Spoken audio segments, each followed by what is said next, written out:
Assalamualaikum warahmatullahi wabarakatuh.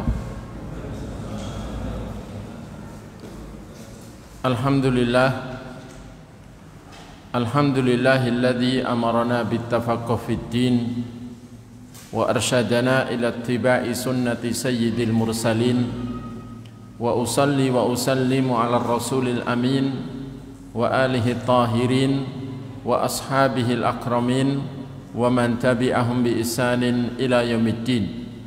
Qala ta'ala ya ayyuhalladzina amanu taqullaha haqqa tuqatih wa la tamutunna illa wa antum muslimun, amma ba'd.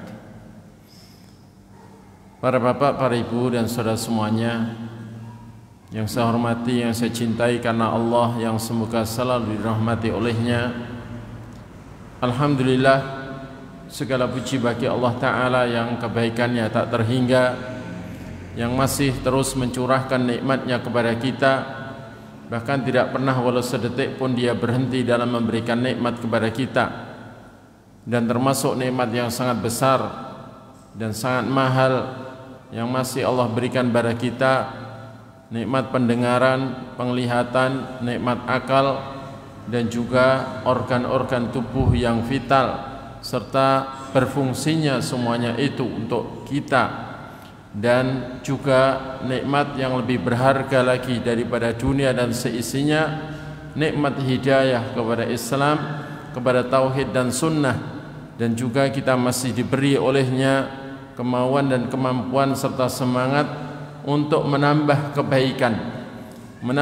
kebaikan dengan menambah pengetahuan tentang agama Allah dan menambah amal serta menambah lengkapnya keyakinan yang benar terhadapnya maupun terhadap apa yang harus kita imani dari apa yang sudah diberitakan oleh Allah dan Rasulnya. Dan semoga Allah Ta'ala memberikan kepada kita juga keistiqomahan di atas iman, di atas tauhid dan sunnah, dan semoga kita dijaga olehnya dari segala fitnah syubhat yang bisa menjerumuskan kepada segala faham yang sesat, dan juga dari fitnah syahwat yang bisa menjerumuskan kepada segala jenis maksiat. Dan semoga Allah juga memberikan kepada kita taufiknya untuk memperbanyak taubat, sehingga kita menjadi hamba yang diampuni dosa-dosanya, sehingga ketika menghadap Dia sewaktu-waktu kondisi kita telah bersih dari dosa, sehingga mendapatkan kenikmatan di sisinya tanpa harus mampir siksaannya. Jamaah sekalian yang semoga selalu dirahmati Allah, materi kita malam ini insyaallah mengkaji surah Al-Kautsar. Surat Al-Kautsar, yakni surat yang hanya berisi 3 ayat. Surat yang menjadi kabar gembira bagi Nabi sallallahu alaihi wasallam dan umat. Surat terpendek di dalam Al-Qur'an. Surat yang paling pendek di dalam Al-Qur'an. Kita baca dulu suratnya, kemudian insyaallah kita kaji tafsirnya sesuai yang disebutkan oleh para ulama Ahlus Sunnah wal Jamaah. A'udzu billahi minasy syaithanir rajim. Bismillahirrahmanirrahim. Inna a'tainakal kautsar fashalli li rabbika wanhar inna syani'aka huwal abtar. Yang artinya, inna sesungguhnya kami, a'tainaka memberikan kepadamu wahai Muhammad al-Kautsar, yakni kebaikan yang banyak, kebaikan yang melimpah. Termasuk di antara kebaikan itu adalah sebuah sungai yang disebut sungai Al-Kautsar juga yang ada di surga. Fasalli li rabbika wanhar. Fasalli, maka salatlah, li rabbika, kepada Rabbmu. Salatlah kamu kepada Tuhanmu, yakni kepada Allah. Wanhar, dan sembelihlah kurban atau sembelihlah binatang sembelihan, yakni binatang ternak, untuk tujuan mencari ridha Allah, yakni sembelihlah hanya untuknya juga, hanya untuk mencari ridhonya dan mendekatkan diri padanya. Inna syani'aka huwal abtar, sesungguhnya orang yang dengki padamu, orang yang membenci engkau, dialah yang akan terputus, dialah yang akan yakni terhina dan terputus, yang tidak mendapatkan kebaikan apa-apa. Surat ini merupakan surat paling pendek di dalam Al-Quran secara mutlak. Dari awal sampai akhir Al-Quran, kalau kita teliti, surat inilah yang paling pendek. Namun walau ini surat paling pendek, berisi hanya 3 ayat, dan tiap ayat pun juga pendek, akan tetapi kedudukannya adalah sangat besar dan sangat agung. Maknanya sangat banyak, makna yang dikandung itu banyak, pelajaran yang diambil, yang bisa diambil darinya sangat banyak, dan hukum-hukum yang dikandung olehnya juga banyak. Di mana surat ini mengandung masalah-masalah akidah dan juga masalah ilmiah, masalah suluk, karakter perangai, pelajaran tentang karakter, dan juga akhlak, dan juga mengandung pemberitaan tentang masa lampau yang gaib, dan juga hal yang masih gaib berupa hal-hal yang akan datang. Bahkan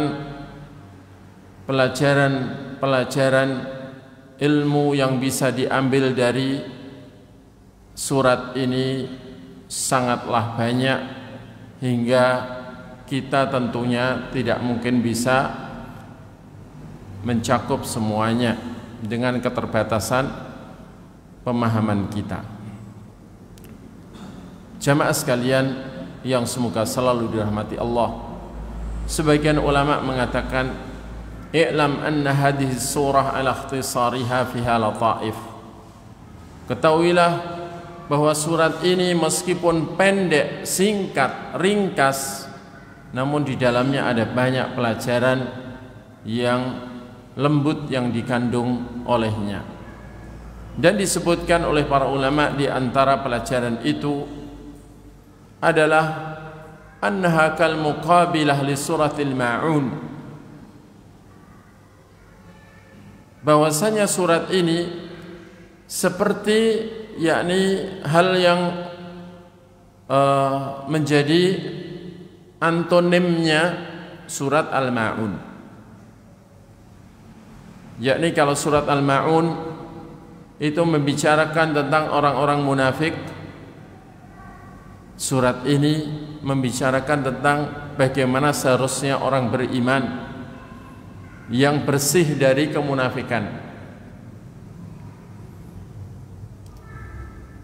Dan yang demikian itu karena Allah Ta'ala telah mensifati orang munafik di dalam surat Al-Ma'un dengan 4 sifat. Yang pertama al-bukhl, sifat kebakhilan, sifat kikir. Yang kedua tarkus shalah, meninggalkan salat atau minimal menyia-nyiakan waktunya. Karena itu dalam surat Al-Ma'un, ara'aital ladzi yukadzibu biddin, tahukah kamu tentang orang yang mendustakan hari pembalasan? Fadzalikal ladzi yad'ul yatim, yaitu orang yang suka menghardi anak yatim, wala yakhuddu ala ta'amil miskin, tidak menganjurkan dirinya maupun keluarganya maupun orang lain untuk memberi makan orang miskin.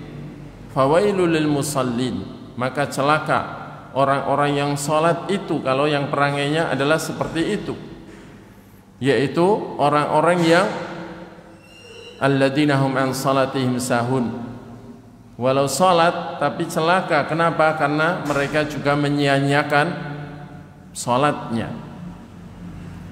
Alladzina hum yura'un, yang mereka itu riya, tidak ikhlas di dalam salatnya, maupun kalau toh melakukan kebaikan bukan karena Allah, bukan karena mendekatkan diri kepada Allah, mencari ridha Allah, tapi karena ingin dipuji orang yang melihatnya, terutama orang-orang beriman, biar nampak beriman. Wa yamna'unal ma'un, dan mereka itu tidak mau dengan sesuatu yang paling memberikan sesuatu yang paling manfaat, baik berupa zakat maupun sedekah, tidak mau. Bahkan sekedar memberikan atau meminjamkan sesuatu untuk dimanfaatkan, walau sesuatu itu tidak berkurang tapi manfaatnya dimanfaatkan orang, itu tidak mau. Mereka mencegah hal itu, tidak mau melakukan hal itu saking kikirnya dan bakhilnya. Sehingga, dan dalam hadis disebutkan tilka salatul munafik, yakni orang salat tapi celaka. Itu kata Nabi adalah itu salatnya orang munafik. Yajlisu wa yarkubu syams hatta idza asfarrat yaqum wa yatawaddau wa yusalli wa yanquru fi salatihi naqral ghurab wailun lahu atau kama qala alaihi salatu wassalam. Itu adalah salatnya orang munafik. Jadi yang dimaksud dalam surat Al-Ma'un itu perihal orang munafik yang kalau salat, mereka salat tapi mereka itu kalau salat menunggu dulu sampai waktunya hampir habis, duduk nyantai menunggu matahari, yarkubus syams, sehingga ketika matahari sudah menguning mereka baru bangkit, kemudian berwudu, kemudian salat, namun mematuk di dalam salatnya seperti gagak mematuk. Celaka dia, celaka dia.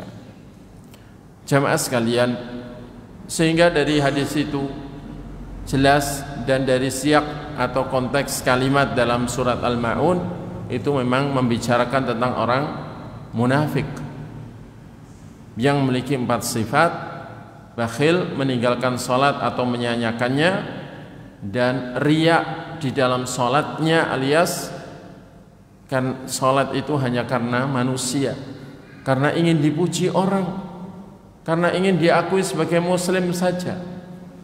Sebenarnya kalau seandainya tidak karena dilihat orang, nggak maulah salat. Dan juga mencegah diri dari zakat dan sedekah, karena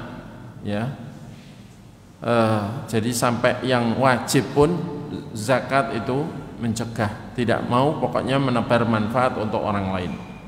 Jamaah sekalian yang semoga selalu hormati Allah, maka datanglah surat Al-Kautsar yang mengandung karakter orang beriman dengan qudwah dan uswah, suri tauladan terbaiknya Nabi kita Muhammad sallallahu alaihi wasallam, yaitu al-ata, pemberian, dan salat, dan ikhlas, tidak riya, bersih dari riya dan yang semisalnya, dan sedekah.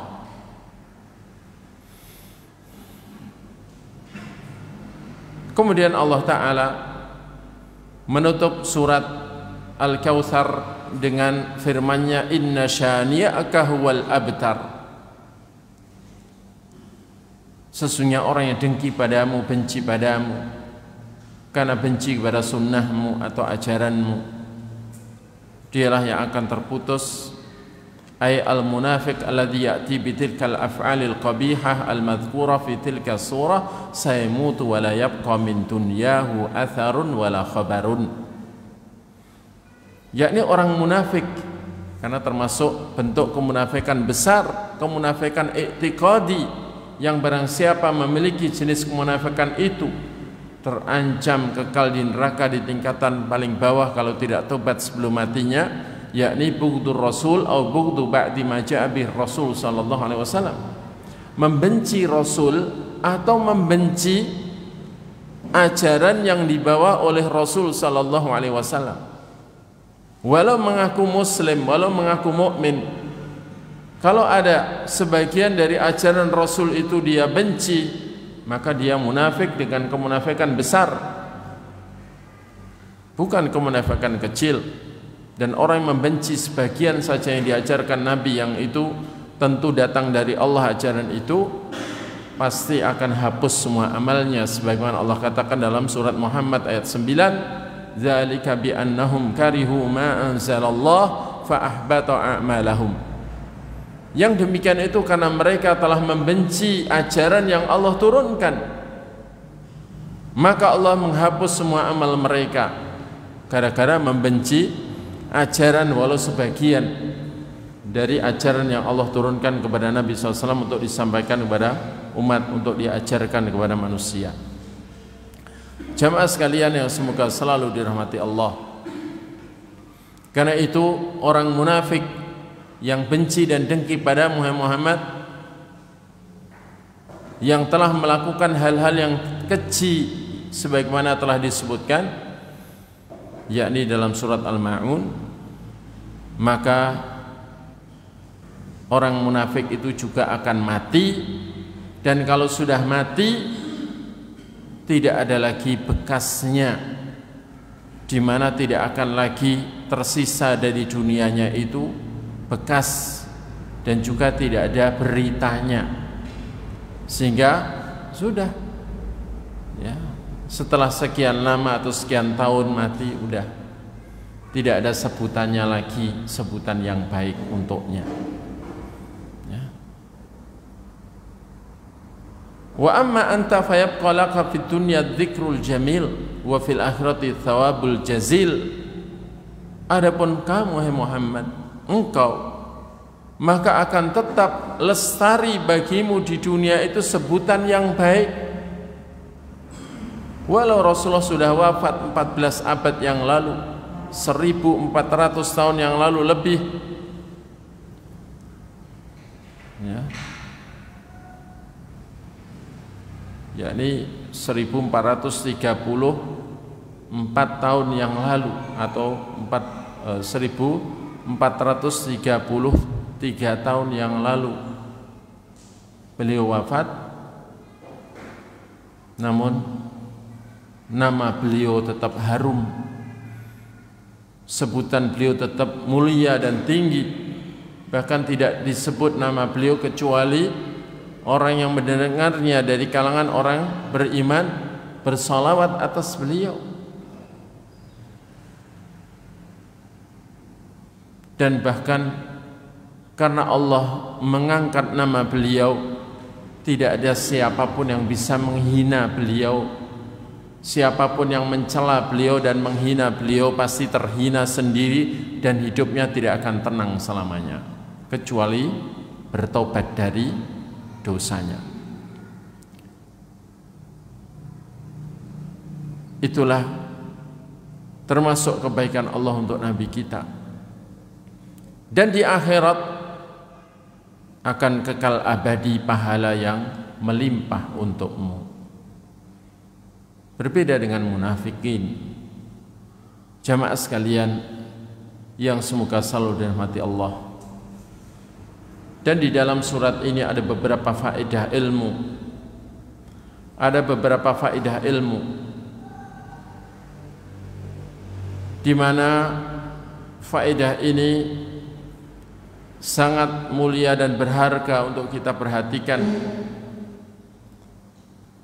Dan sebagian ulama membagi faedah ilmu dari surat ini menjadi beberapa pembahasan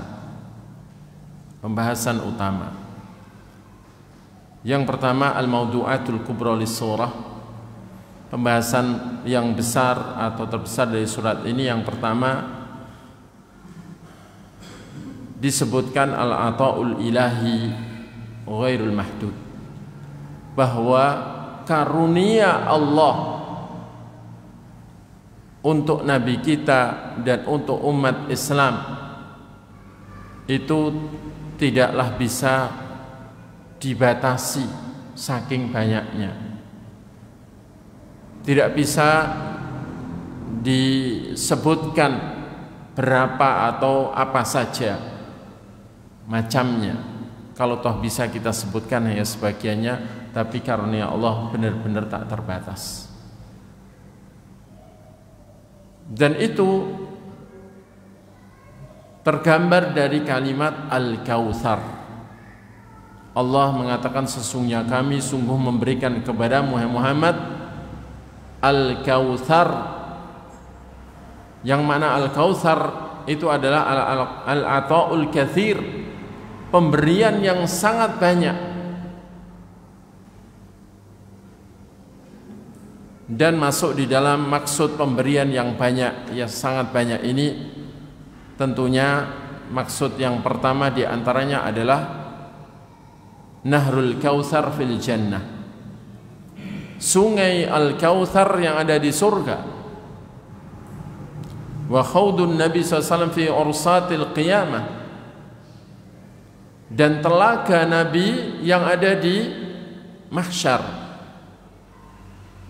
yang lebarnya telaga itu dan panjangnya atau diameternya itu adalah masiratu syahrin, perjalanan 1 bulan. Kalau orang berjalan begitu, perjalanan 1 bulan, berarti sangat besar. Yang telaga itu akhirnya disuplai dari sungai surga yang namanya Al-Kautsar. Karena itu sebagian ulama menyebut telaga itu telaga Kautsar, itu ya. Tapi sebenarnya telaga itu dalam nas-nas dalil tidak ada namanya. Ya, khaudun Nabi, telaga Nabi. Dan setiap Nabi diberi telaga, namun telaga Nabi kita yang paling besar dan paling luas dan paling banyak pencari airnya. Cuman sebagian orang menyebutnya telaga Kautsar karena disuplai airnya dari sungai Al-Kautsar dengan 2 saluran air, yang satu dari emas, satu dari perak, yang menghubungkan antara telaga itu dengan sungai surga yang namanya Al-Kautsar.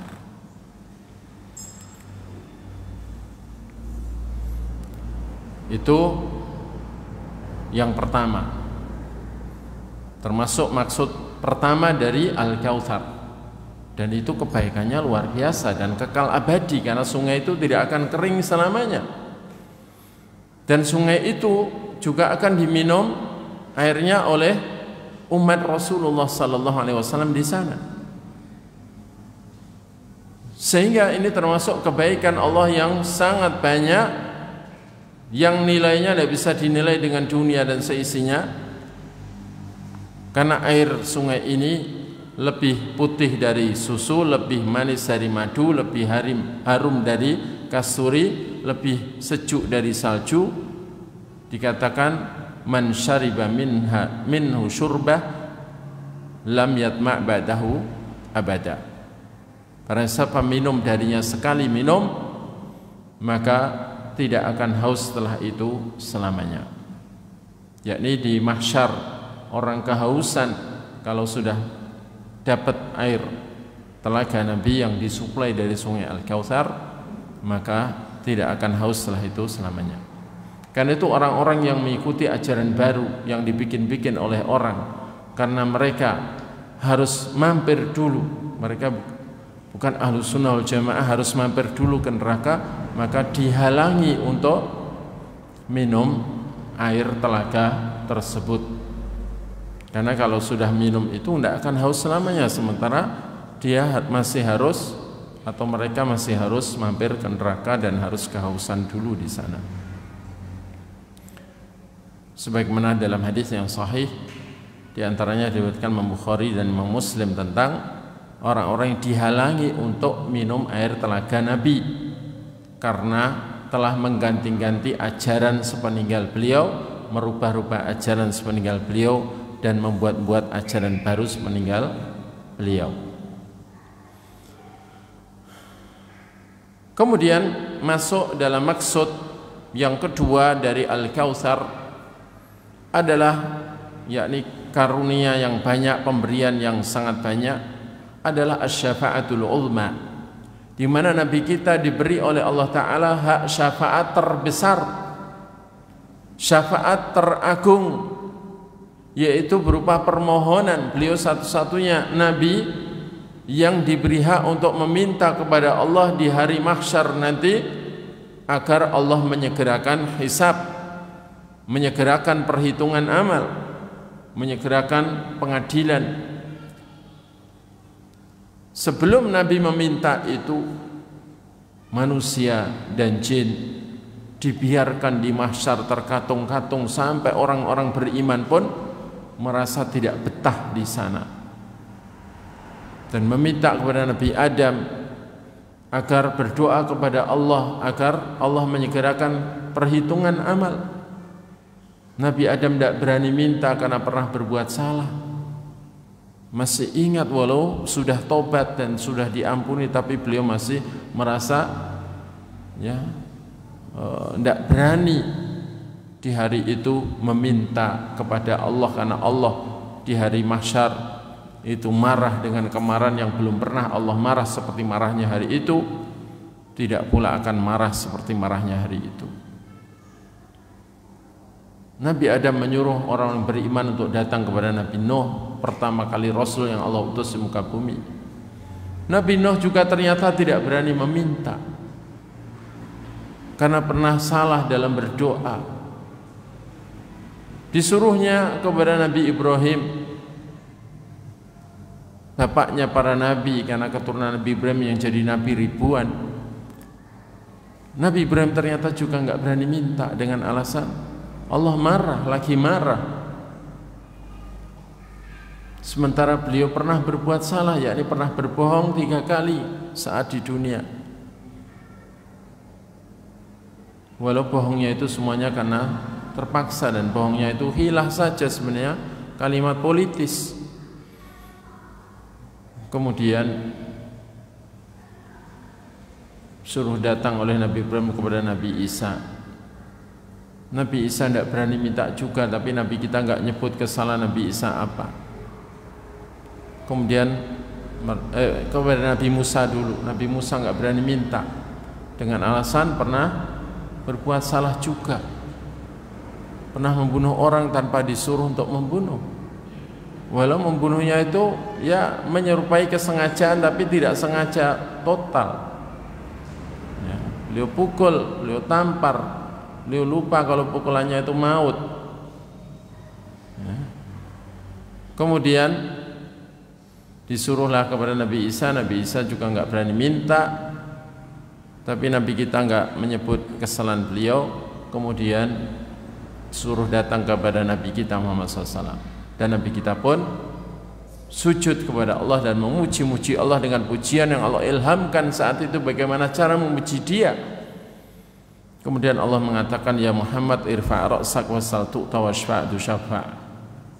Ya Muhammad, angkat kepalamu, mintalah niscaya kau diberi, dan syafaatilah, yakni doakan orang lain niscaya syafaatmu diperkenankan. Maka Rasulullah berdoa, Allahumma ajilil hisab, ya Allah segerakanlah hisab. Ya. Itulah syafaat yang disebut syafa'ah uzma, syafaat teragung. Sebelum itu nggak ada yang berani mensyafaati, dan itu hanya diberikan kepada Nabi kita Muhammad SAW. Bahkan beliau ketika diminta oleh orang beriman nanti di mahsyar untuk mensyafaati, untuk berdoa agar Allah menyegerakan hisab, maka Nabi kita mengatakan, Ana lahu, ana lahu, ana lahu. Ya, aku memang yang berhak untuk itu, aku yang berhak untuk itu, aku yang berhak untuk itu. Jamaah sekalian, dan juga Allah telah memberikan kepada beliau agama paling sempurna, al-Islam, memberikan kepada beliau ajaran tauhid, memberikan kepada beliau kenabian, memberikan kepada beliau Al-Quran yang menjadi mukjizat sepanjang zaman sampai hari kiamat. Dan berbagai macam mukjizat yang banyak juga Allah berikan kepada beliau, termasuk Isra dan Mi'rajnya beliau. Dan juga Allah memberikan kepada Nabi kita kathratul ashab wal ummah, banyaknya sahabat dan banyaknya umat. Dan juga memberikan kepada beliau kemenangan untuk Islam, al-fatah lil Islam di dunia, dan al-fawz fil akhirah, keberuntungan yang besar, kemenangan di akhirat. Wa ja'ala ummatahu aktsara ahlil jannah, dan Allah juga menjadikan umat beliau sebagai penduduk surga yang terbanyak. Ini diantara karunia yang besar yang Allah berikan kepada Nabi kita, yang karunia itu juga untuk umat beliau. Dan karunia itu ternyata tidak ada habis-habisnya. Manfaat dari apa yang Allah berikan kepada Nabi kita untuk disampaikan kepada umat, terutama apa yang ada di dalam agama Allah ini, berupa tauhid dan sunnah, syariat Allah yang sempurna, yang juga Allah jaga sumbernya berupa Quran dan sunnah. Allah jaga keotentikannya, kemurniannya. Tidak ada satupun orang memalsukan Al-Quran dan sunnah dengan menambah walau satu huruf atau satu titik, kecuali ketahuan.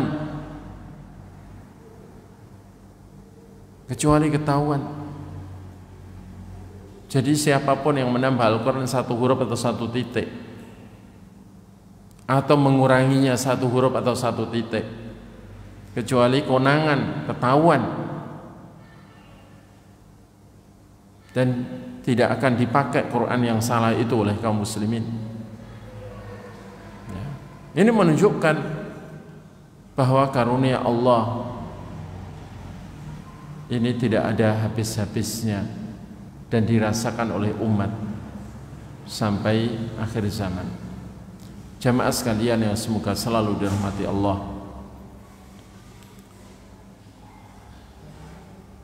karena itulah Nabi kita Muhammad sallallahu alaihi wasallam ketika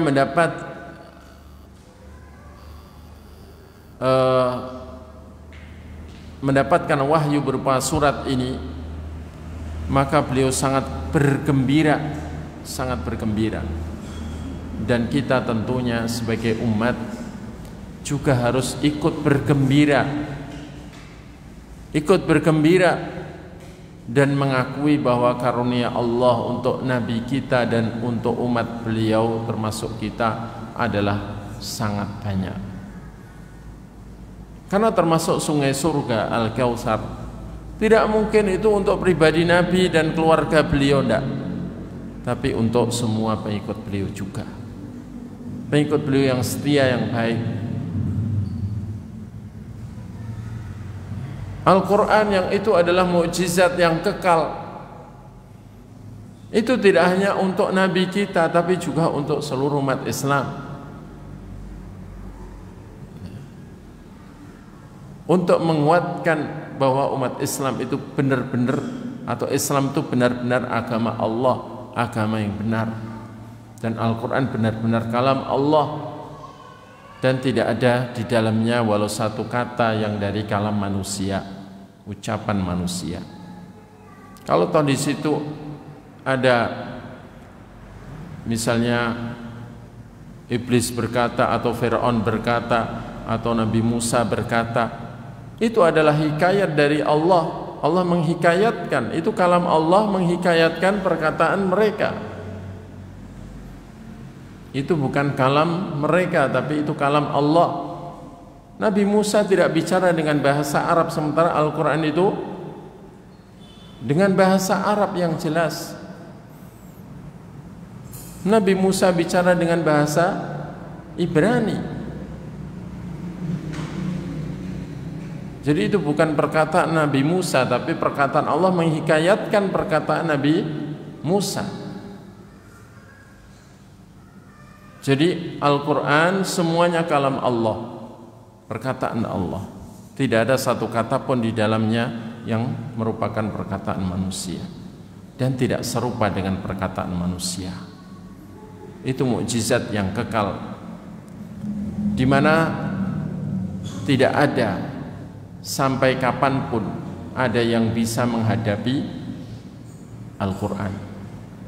Tidak ada sampai kapanpun orang yang bisa menandingi Al-Quran dengan membuat surat atau apalagi membuat kitab yang semisal Quran.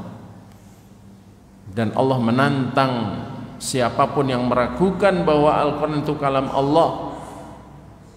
Allah menantang orang-orang yang meragukan Al-Quran itu kalam Allah dan menuduh bahwa Al-Quran itu kalam Nabi, karangan Nabi. Allah tantang dalam Quran agar mendatangkan satu kitab semisal Al-Quran, dan dipersilahkan untuk mencari dukungan para pakar sastra Arab dan sebagainya misalnya untuk bikin satu kitab. Tidak akan mampu. Bahkan Allah telah menurunkan tantangannya agar orang-orang yang meragukan Al-Quran sebagai perkataan Allah, baik lafaz maupun maknanya, bukan perkataan manusia, yang ragu supaya mendatangkan 10 surat saja, bikin 10 surat saja semisal Al-Quran, tidak akan mampu. Bahkan akhirnya tantangan diturunkan. Wa in kuntum fi raibin mimma nazzalna ala abdina fa'tu bi suratin min mithlihi wad'u syuhada'akum min dunillahi in kuntum shadiqin. Jika kalian memang ragu tentang Al-Quran yang kami turunkan kepada hamba kami, ragu kalau Quran ini kalam Allah yang diturunkan kepada Nabi, maka datangkanlah oleh kalian 1 surat saja semisal Quran, dan undanglah oleh kalian semua yang kalian mampu untuk kalian undang untuk bikin 1 surat itu, untuk membantu bikin 1 surat itu, jika memang kalian benar dengan tuduhan kalian bahwa Quran ini karangan Nabi. Sementara Nabi kita orang buta huruf, tidak bisa baca, tidak bisa tulis, tidak pernah baca-baca kitab-kitab ahli kitab atau kitab-kitab filsafat atau apa, tidak pernah. Jadi semua yang beliau bacakan adalah wahyu dari Allah, itu kalam Allah. Dan terbukti para pakar bahasa, para pakar sastra jahiliyah yang luar biasa ilmu bahasanya, tidak ada yang mampu walau membuat 1 surat pun, walau seperti surat Al-Kautsar yang berisi hanya 3 ayat pendek, tidak ada yang mampu. Dari situ Al-Quran adalah mukjizat. Kalau di zaman Arab kuno saja tidak ada yang bisa membuat 1 surat semisal Quran, apalagi para pakar bahasa Arab yang sekarang, apalagi yang akan datang. Sehingga dijamin sampai hari kiamat tidak ada yang bisa menghadapi Al-Quran, menandingi Al-Quran. Sehingga Al-Quran disebut mukjizat khalidah, mukjizat yang kekal abadi. Jamaah sekalian yang semoga selalu dirahmati Allah,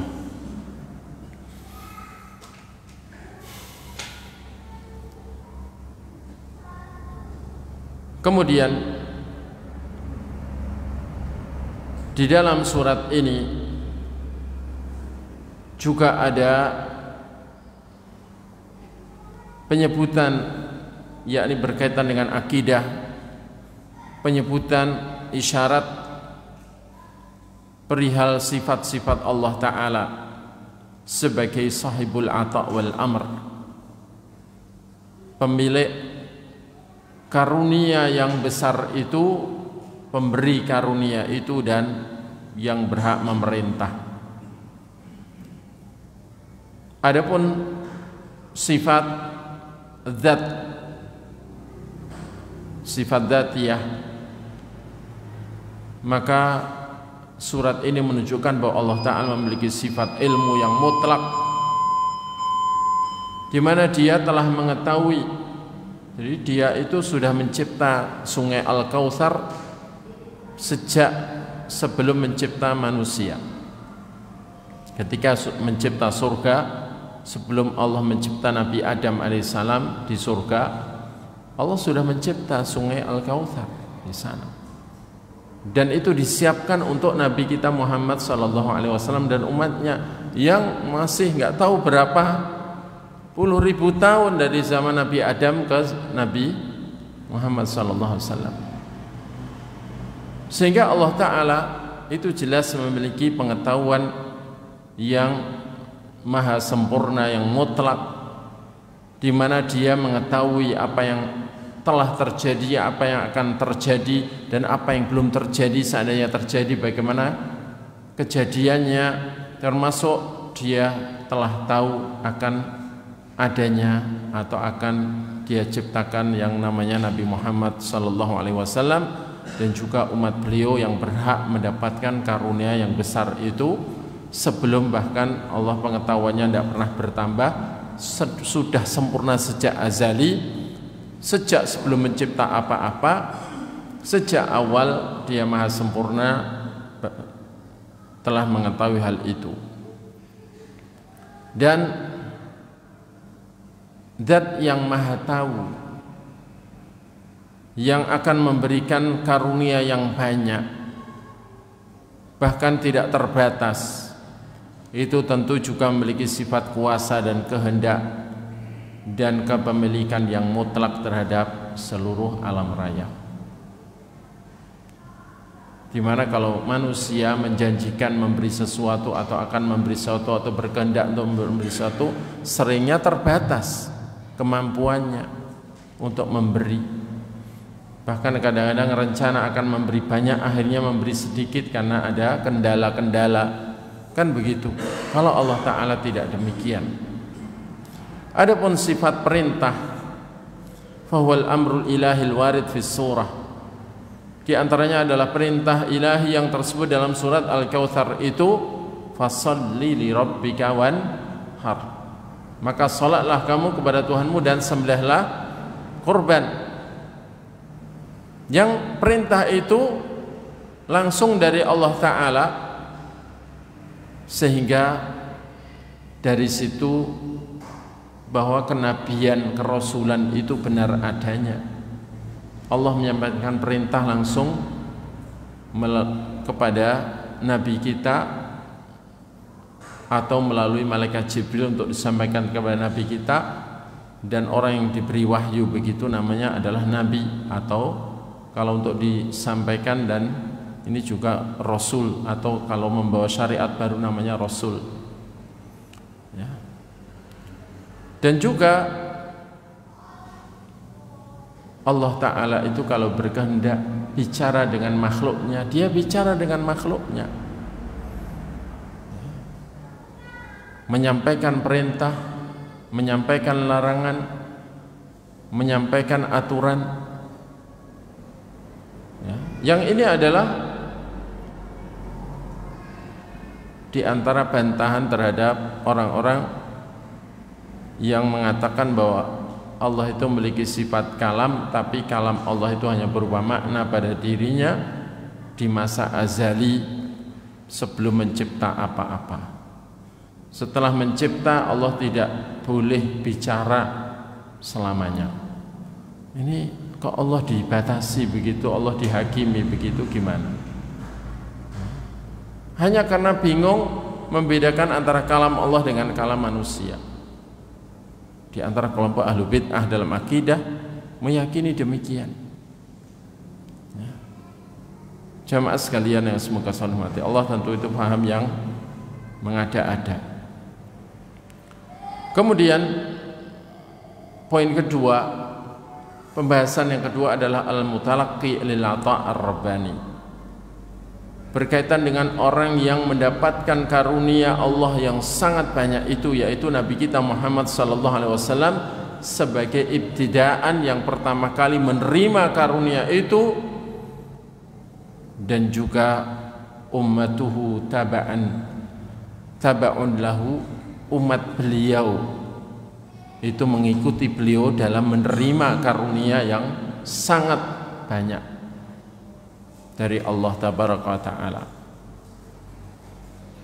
Karena itu Nabi sallallahu alaihi wasallam memperlihatkan kegembiraan beliau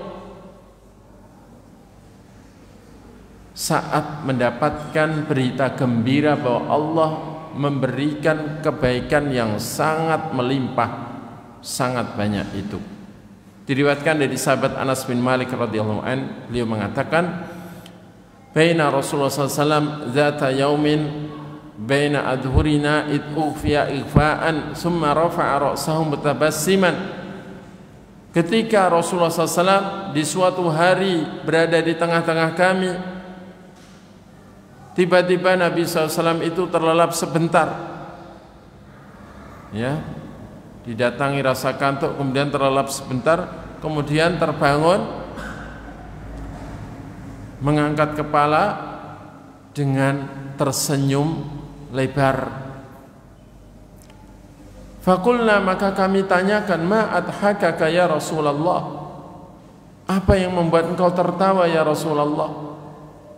Kelihatan tertawa gembira, meskipun tertawa Nabi itu bukan terbahak-bahak, tapi ya senyum lebar, meskipun kadang keluar suara. Maka Rasulullah mengatakan, unzilat aliyya anifan surah, telah diturunkan baraku belum lama ini tadi, barusan telah diturunkan kepadaku satu surat. Faqara'a, maka beliau membaca, Bismillahirrahmanirrahim, Inna a'tainakal kautsar fasalli li rabbika wanhar, inna syani'aka huwal abtar. Beliau menganggap surat ini adalah kabar gembira yang luar biasa yang membuat beliau berbunga-bunga hatinya dan sangat bergembira dengan turunnya surat ini. Bagaimana tidak bergembira, dan bagaimana tidak kita ikut bergembira bersama beliau, sementara dalam surat ini ada kabar gembira yang sangat besar, dan di antara kabar gembira itu juga mengandung makna pembelaan Allah terhadap Nabi sallallahu alaihi wasallam dan umat Islam yang beriman yang baik. Dan di dalam surat itu ada tatminu qalbi, sesuatu yang menjadikan Nabi tenang hatinya, wa i'anatuh, dan kabar gembira bahwa Allah akan menolong Nabi dari musuh-musuhnya, dari para pendengkinya dan pembencinya, dan juga wa'duhu bil jazail azim, Allah menjanjikan pahala yang sangat agung, alladzi la yasma'u tasawwuruhu al-adhan, yang tidak mungkin benak manusia itu bisa menggambarkan seberapa agungnya karunia Allah yang akan Allah berikan kepada Nabi dan umatnya. Kemudian pembahasan yang ketiga adalah berkaitan dengan ibadah kepada Allah Ta'ala. Dan ini terambil dari perintah Allah, fasalli, salatlah kau Apapun yang Allah perintahkan, baik dalam kitabnya atau melalui lisan Rasulnya, itu adalah sesuatu yang dicintai Allah untuk dilaksanakan. Dan siapa yang melaksanakan perintah Allah didasari rasa cinta, harap dan takut kepadanya, maka menjadi ibadah kepadanya. Dan barang siapa menunjukkan ibadah itu kepada selainnya, berarti musyrik. Fasalli, maka salatlah, li rabbika, kepada Rabbmu, wanhar, dan sembelihlah binatang untuk Rabbmu, untuk mendekatkan diri mencari ridhonya Rabbmu. Fasurah ta'muru awalan bil ibadatil badaniyah bi'azami anwa'iha wa hiya shalah. Maka surat ini memerintahkan yang pertama untuk ibadah badan, jenis badaniyah, ibadah yang harus dilaksanakan oleh badan kita. Dan yang terbesar dari ibadah badaniyah adalah salat. Sawa'un kanat minal faraid aw nawafil, baik salat yang fardu atau salat yang sunnah diperintahkan. Dan salat itu harus hanya kepada Allah ditujukan. Wallati hiya ruknul Islam ba'du da'aimiddin, yang salat itu merupakan salah satu dari pilar keislaman dan sebesar-besarnya pilar agama. Thumma aqaba dzalika bin nahri alladhi yatajalla fihi janib al-ibadah al-maliyah.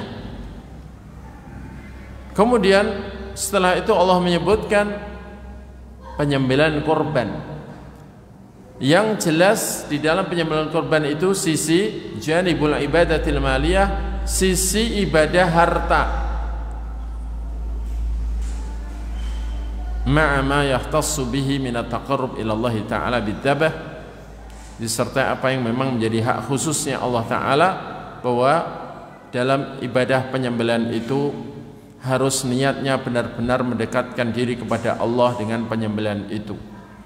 Wa huwa amun fi kulli dzabh, meskipun ini juga umum mencakup segala penyembelihan. Yang terbesar dari penyembelihan ibadah adalah dzabhul haji wal adahi, penyembelihan dam untuk haji, tamattu dan qiran, ya, serta penyembelihan kurban untuk yang mampu dari kaum muslimin di hari Idul Adha. Itu yang terbesar, termasuk akikah. Penyembelihan akikah itu juga penyembelihan ibadah yang harus hanya kepada Allah ditujukan, untuk mencari ridhonya dilakukan. Fal ibadatul ula li ajli ta'dhimil alaqah ma'allah wa ma'an nafs, maka ibadah yang pertama yakni salat dan ibadah badan ini adalah untuk mengatur hubungan dengan Allah Ta'ala dan hubungan dengan diri sendiri. Karena orang kalau salat kepada Allah berarti menyambung hubungan dengan Allah dan memperbaiki hubungan dengan Allah. Dan bahkan surga di antara nama pintunya adalah babus shalah, pintu salat,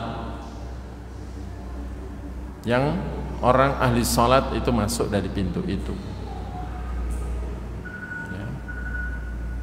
Kemudian dalam salat kalau memang ditegakkan dengan sempurna, dilaksanakan semua syarat sah, rukun-rukunnya dan kewajiban di dalamnya termasuk kekhusyuannya, maka akan membentuk zahir batin kita itu lebih baik, bahkan mencegah kita dari perbuatan keji dan mungkar, dari perbuatan-perbuatan dosa, yang perbuatan dosa itu bisa mencelakakan diri kita baik di dunia maupun di akhirat. Karena siksa itu kadang-kadang diberikan sebagainya di dunia atau di alam kubur atau di akhirat. Maka orang yang memperbaiki ibadah, adzan dulu ya berarti. Nggih. Adzan dulu terus dilanjut. Hah? Lagi adzan dulu, terus kita lanjutkan. Nggih, monggo. Monggo muadzin.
Kita lanjutkan. Ibadah yang pertama yakni salat dan ibadah badaniyah ini adalah dalam rangka untuk menjaga hubungan atau menyambung hubungan dengan Allah Ta'ala dan juga untuk mengatur keadaan diri, hubungan kita dengan jasad kita, untuk menyelamatkan jasad kita dari siksa. Ya. Ibadah badaniyah. Sementara yang kedua, menyembelih kurban dan mensodakohkan dagingnya, itu diantaranya, dan juga ibadah-ibadah harta yang lain. Itu adalah untuk menjaga hubungan dengan Allah Ta'ala dengan ketaatan, melakukan hal itu dan membersihkan hati dari kebakhilan yang dibenci oleh Allah Ta'ala, dan juga hubungan dengan sesama hamba Allah yang kita sangat membutuhkan hubungan baik dengan para hamba Allah, karena seorang tidak atau berat atau sulit untuk bahagia ketika banyak yang terus memusuhi dan mendengki dan tidak ada hubungan baik dengan sesama. Itu tidak bisa bahagia juga, karena tidak ada ketenangan, kenyamanan, ketentraman tidak ada. Ya. Dan hubungan dengan Allah, hubungan dengan diri, dan hubungan dengan sesama hamba, itu memang termasuk bagian dari pilar kehidupan bahagia yang Islam didatangkan untuk membahagiakan kita, bahagiakan manusia. Karena itu Rasulullah juga merinci dengan mengatakan ittaqillah haitsuma kunta wa atbi sayyi'atal hasanata tamhuha wa khaliqin nas bi khuluqin hasan. Takwalah kamu kepada Allah dimanapun kau berada. Ini untuk menjaga hubungan dengan Allah. Dan takwa adalah melaksanakan perintahnya, menjauhi larangannya. Dan ikutilah keburukanmu, dosamu dengan kebaikan, supaya kebaikan itu menghapus keburukanmu itu. Ini dalam rangka menjaga diri kita dari siksa dunia, alam kubur maupun akhirat. Siksa dunia, siksa kubur maupun siksa neraka. Diri kita itu punya hak untuk dibersihkan dari dosa. Ya. Dan sholat itu seperti orang yang mandi, membersihkan dosa seperti orang mandi membersihkan bolot daki.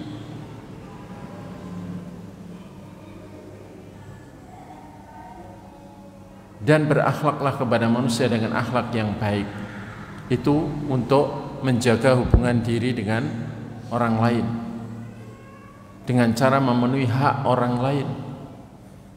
Takwa memenuhi hak Allah, mengikuti keburukan dengan kebaikan, mengikuti dosa dengan amal saleh. Itu untuk memenuhi hak diri.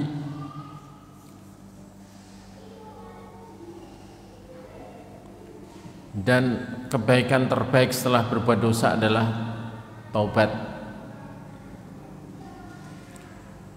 dan berakhlak kepada manusia, itu memenuhi hak manusia. Dan barang siapa yang menjaga hal itu dan pesan Nabi itu, termasuk yang disyaratkan dalam ayat ini, fasholli lirabbika wanhar, maka insyaallah ya, hidupnya lebih tenang, nyaman, dan kebahagiaan lebih mudah didapatkan. Kemudian poin yang keempat dari pembahasan surat ini adalah al-ikhlas wa syukru lillahi ta'ala. Kita diajari untuk ikhlas dan syukur kepada Allah. Ikhlas dan syukur kepada Allah. Karena itu Allah mengatakan fasholli li rabbika wanhar, yakni lahu. Salatlah hanya kepada Tuhanmu, yakni murnikan salatmu hanya kepada Allah. Dan sembelihlah kurban juga hanya untuk mendekatkan diri mencari ridha Allah.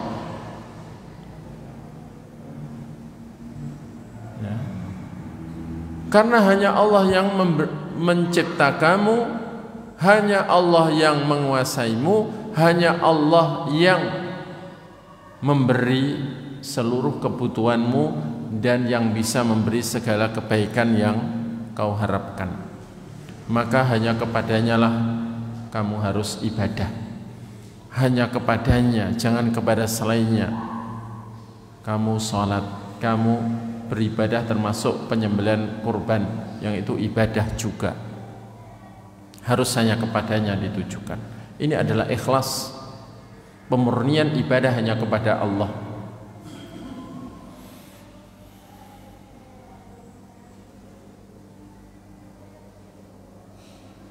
Jadi kata-kata li rabbika ini mengajari kita untuk ikhlas.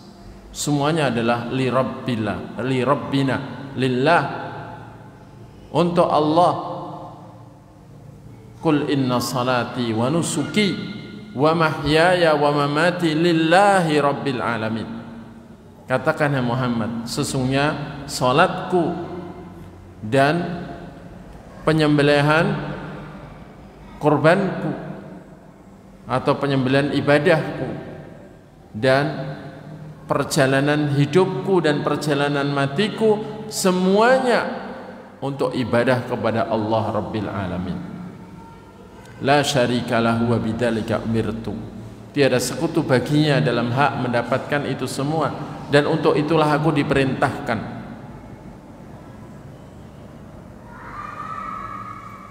Jadi surat ini juga mengajarkan keikhlasan. Karena itu pada saat menyembelih untuk selain Allah, menyembelih untuk yang bau reksa desa, nyembelih ayam untuk Bathara Kala, untuk kaki danyang nini danyang, maka ini semua adalah ibadah kepada selain Allah, yang itu adalah syirik. Bahkan para ulama memasukkan dzabhun li ghairillah, itu penyembelihan untuk selain Allah termasuk syirkun akbar, syirik besar,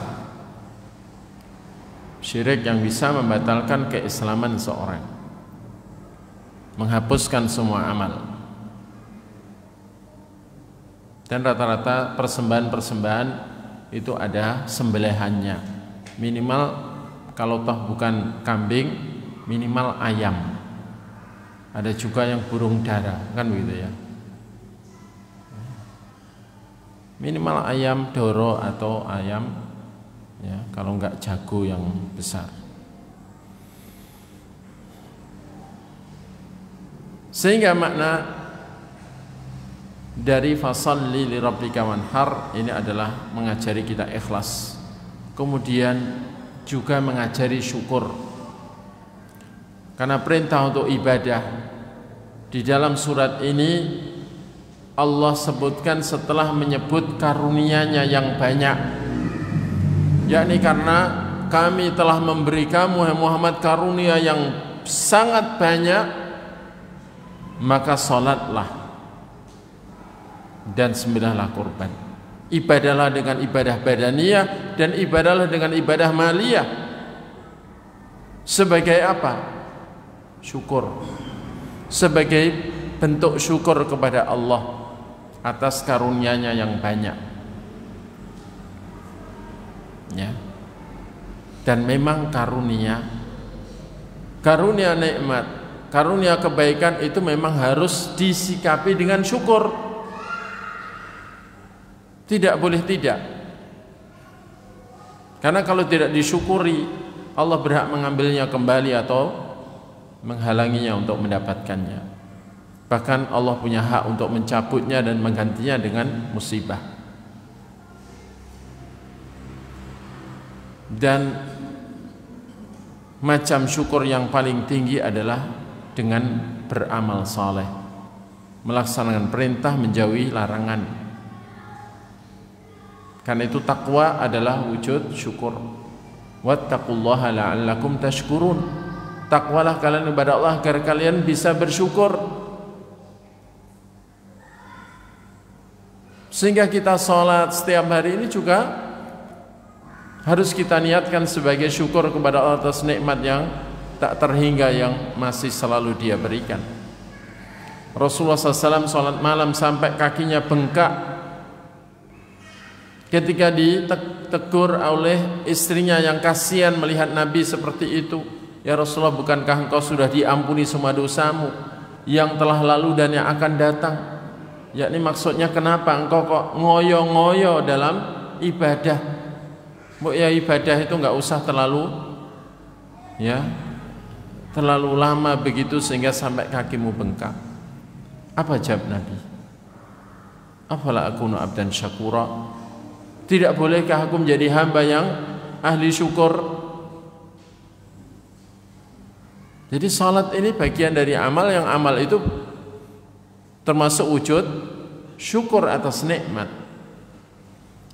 Maka setelah Allah mengkhabarkan bahwa Dia memberi karunia yang sangat banyak kepada Nabi, maka Allah perintahkan Nabi untuk salat dan untuk sedekah dengan daging. Yang daging itu lauk terbaik, termasuk makanan paling disukai tentunya, kecuali bagi orang-orang yang sedikit yang lidahnya mungkin ada apanya begitu ya. Kemudian berkata Imam Ibnu Jarir At-Tabari rahimahullah dalam tafsirnya berkaitan dengan makna fasholli li rabbika wanhar faj'al salataka kullaha li rabbika khalisan duna ma siwah minal andati wal alihah. Jadikan salatmu Muhammad semuanya untuk Tuhanmu murni, secara murni, bukan untuk selainnya dari tandingan-tandingan dan sembahan-sembahan selain Allah. Wa kadzalika nahraka ij'alhu lahu dunal authan. Demikian juga penyembelihan binatangmu, jadikan itu hanya untuk Allah, bukan untuk berhala. Syukran lahu ala ma ataka minal karamati wal khairil ladzi la kuf'alahu, sebagai wujud syukur kepadanya atas apa yang dia berikan padamu berupa kemuliaan dan kebaikan yang tidak terbandingi. Wa khassaka bihi, dan Allah telah mengistimewakanmu dengan karunia itu, min i'ta'ihi iyyakal kautsar, berupa karunia dia kepadamu, yaitu karunia pemberian yang sangat banyak, termasuk sungai Al-Kautsar di surga. Kemudian yang kelima, nihayatu khusumi Rasul sallallahu alaihi wasallam di dunia wal akhirah. Penghabisannya para pembantah dan penentang Rasulullah SAW di dunia maupun di akhirat. Allah katakan inna syani'aka huwal abtar. Orang yang benci padamu, dengki padamu, dia yang akan terputus. Ai inna mubghidaka ya Muhammad wa mubghidha ma ji'ta bihi minal huda wal haq wal burhanis sati' wan nuril mubin wal abtar al aqal al adal al munqati an khairai dunya wal akhirah walladzi la yabqa dzikruhu ba'da mautihi. Sesungguhnya orang yang membencimu ya Muhammad dan membenci ajaranmu berupa petunjuk, kebenaran dan hujah yang cemerlang, cahaya yang jelas, orang yang membencimu dan ajaranmu itulah yang akan terputus, yang akan menjadi yakni orang yang rendah, yang terputus dari kebaikan dunia maupun akhirat, yang setelah matinya itu tidak lagi ada sebutan baik untuknya.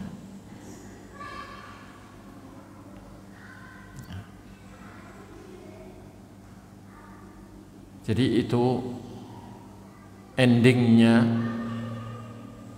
orang-orang yang memusuhi Nabi dan ajaran beliau berupa ajaran tauhid dan sunnah yang beliau perjuangkan. Ini berkaitan dengan pembahasan yang pertama yang berkaitan dengan hal ibadah. Dan di sana ada pembahasan berkaitan dengan hukum, yakni fikih. Namun tampaknya sudah cukup malam ya, dan saya lihat sebagian sudah mendapatkan sakinah, ketenangan jiwa dan sampai ngantuk-ngantuk ya. Apa yang berkaitan dengan hukum fikih di dalam surat ini ya, mungkin, dan juga apa yang berkaitan dengan mukjizat yang ada dalam surat ini dan penjelasan secara ilmu balaghah dari yang tersurat di dalam dan tersirat di dalam surat ini insyaallah mungkin kita lanjut pada pertemuan yang akan datang insyaallah. Ya mungkin 3 bulan lagi gitu ya. Baik. Kita akhiri sampai di sini. Mudah-mudahan Allah beri manfaat dari apa yang kita kaji, dan semoga Allah Ta'ala tidak menghalangi kita untuk mendapatkan manfaat dari karunia melimpah yang Allah berikan kepada Nabi kita Muhammad SAW, dengan Allah menunjuki kita untuk menjadi pengikut beliau yang setia dan baik, yang ridho mengambil ajaran dari beliau secara murni dan konsekuen, murni tanpa tambahan dan campuran, konsekuen tanpa pengurangan dan perubahan. Mudah-mudahan ajaran yang asli, murni dan konsekuen itu bisa kita ambil, kita pegang, kita laksanakan dengan istiqomah sampai akhir hayat, sehingga kita harapannya tidak dihalangi untuk mendapatkan kebaikan yang Allah limpahkan kepada Nabi kita dan umat beliau yang baik. Kita akhiri, subhanakallahumma wa bihamdik, asyhadu an la ilaha illa anta astaghfiruka wa atubu ilaik. Wa sallallahu ala nabiyyina Muhammadin wa ala alihi wa sahbihi wa akhiru da'wana alhamdulillahi rabbil alamin. Wassalamualaikum warahmatullahi wabarakatuh.